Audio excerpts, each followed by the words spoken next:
श्री कृष्णाय नमः। श्री गोपी जन वल्लभाय नमः। श्री आचार्य जी महाप्रभु की 84 बैठक चरित्र 67। गुप्त प्रयाग, पोस्ट देलवाड़ा, जिला जूनागढ़। श्री आचार्य जी महाप्रभु की बैठक माधव सरस्वती पर है। वहाँ आपने स्नान किया। पीछे श्री माधव राय जी के दर्शन कर आप मूल द्वारका को पधारे। वहाँ से गुप्त प्रयाग पधारे। वहाँ प्रयाग कुंड के ऊपर छोकर के नीचे विराजे। तब दामोदर दास को आज्ञा की, सारस्वत कल्प में मुख्य प्रयागराज तीर्थ यही है। यहाँ पर श्री गंगा यमुना कुंड है। पीछे आप प्रयागराज में स्नान कर अपनी बैठक में पधारे। दूसरे दिन सवेरे आपने भागवत का पारायण प्रारंभ किया। उस समय एक ब्राह्मण आया। उसने आकर आपको साष्टांग दंडवत की तथा प्रार्थना की, महाराज बहुत दिनों से आपका भजन स्मरण करता था। सब दिनों का फल आज सिद्ध हुआ है। आपने आज्ञा की, तू पहले कहाँ रहता था, यहाँ कब से आया है? तब उस ब्राह्मण ने विनती की, महाराज मैं पहले पंढरपुर में रहता था। उस समय मैंने अपने मन में यह विचार किया था कि सब शास्त्रों में मुख्य श्रीमद् भागवत है, इसलिए मैं नित्य पाठ करता था। तब विट्ठलनाथ जी प्रसन्न हुए और आज्ञा की, तू वर मांग। उस समय मैंने यह मांगा, मुझे ब्रज लीला के दर्शन हों। आपने आज्ञा की, तूने ऐसा वर मांगा है जो किसी को दिया नहीं जा सकता है, किंतु मेरा वरदान खाली नहीं जाएगा। इसलिए प्रभास क्षेत्र के पास गुप्त प्रयाग है, वहाँ तू जाकर बैठ। थोड़े दिन पश्चात श्री पूर्ण पुरुषोत्तम का अवतार होगा। उनका नाम श्री वल्लभाचार्य जी जगत में प्रसिद्ध होगा। वे पृथ्वी परिक्रमा के मिस से सकल तीर्थों को स्नात करेंगे। तब तेरा मनोरथ पूर्ण करेंगे। मैंने विनती की कि मैं उनको कैसे जानूंगा? तब श्री विट्ठलनाथ जी ने आज्ञा की, जिस दिन श्री वल्लभाचार्य जी पधारेंगे उस दिन हम तेरे को बताएंगे। मैं उसी दिन से आपका भजन स्मरण करता हूँ। आज मेरे को श्री विट्ठलनाथ जी ने बताया है, तू जिसके लिए भजन स्मरण करता है वे श्री वल्लभाचार्य जी यहाँ पधारे हैं, तेरा सर्व मनोरथ पूर्ण करेंगे।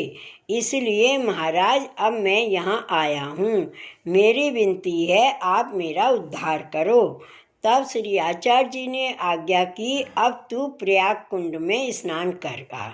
पीछे श्री आचार्य जी ने उसको नाम सुनाया तथा उसको आज्ञा की, आज के 8वें दिन तेरा अंतकाल होगा। तब श्री गिरिराज की तलहटी में तेरा जन्म होगा। वहाँ तेरा गोपीनाथ दास ग्वाल नाम होगा। श्री गुसाई जी तेरे को अंगीकार करेंगे और गायों की सेवा में रखेंगे। उस समय श्रीनाथ जी तेरे को सब लीलाओं के दर्शन कराएंगे। ऐसी श्री आचार्य जी ने आज्ञा की। तब उस ब्राह्मण ने साष्टांग दंडवत करके कहा, निजे इच्छा तहें करिष्यति। पीछे आपने सप्ताह की समाप्ति की। तब महाअलौकिक आनंद हुआ। तब वह ब्राह्मण दंडवत करके अपने आश्रम को गया। उसके पीछे उसका काल आया।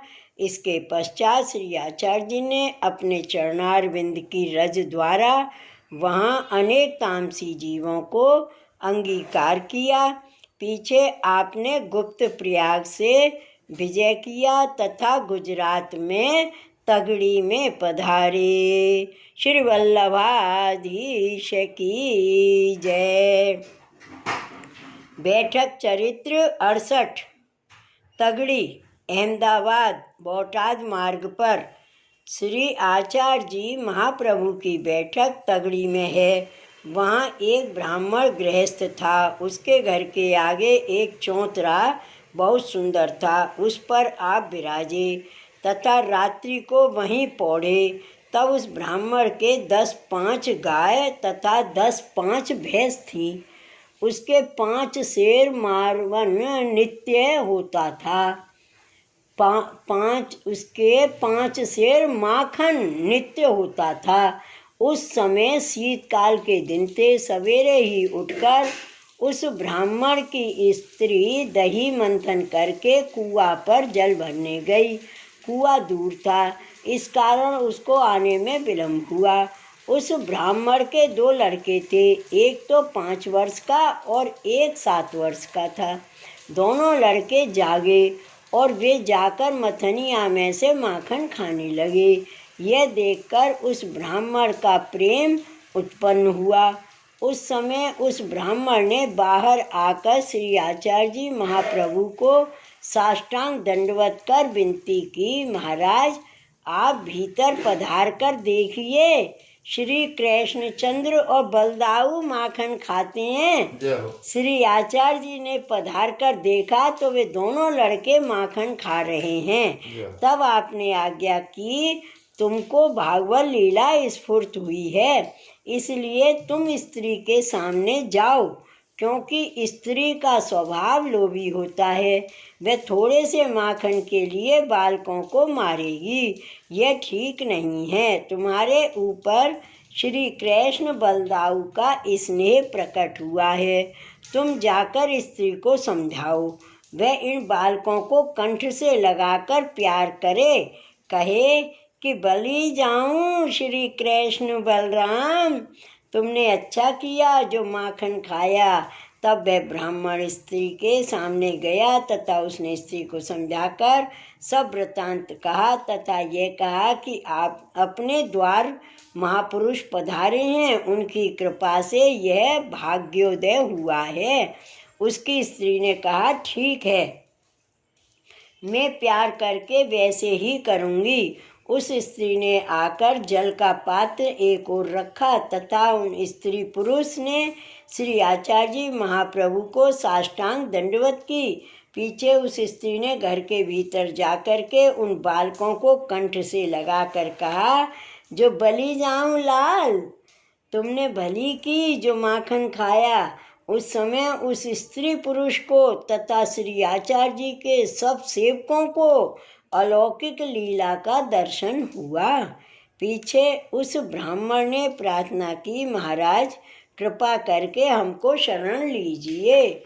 तब श्री आचार्य जी ने कृपा करके उन स्त्री पुरुष को तथा उन दोनों पुत्रों को नाम सुनाए और निवेदन करवाए। पीछे आपने वहाँ सप्ताह की, तब अनिर्वचनीय सुख हुआ। बाद में उन चारों को लीला में प्राप्त कराया। तब दामोदर दास ने विनती की, महाराज आपने थोड़े ही दिन में आज्ञा दी। श्री आचार्य जी ने कहा कि वे जीव लीला संबंधी थे, इस कारण लीला में प्राप्त हुए। पीछे श्री आचार्य जी ने तगड़ी से विजय की और गुजरात में नरोड़ा पधारे। श्री वल्लभाधीश की जय, श्री गोवर्धन नाथ की जय। जय जय श्री गोखलेश, जय जय श्री गोखलेश।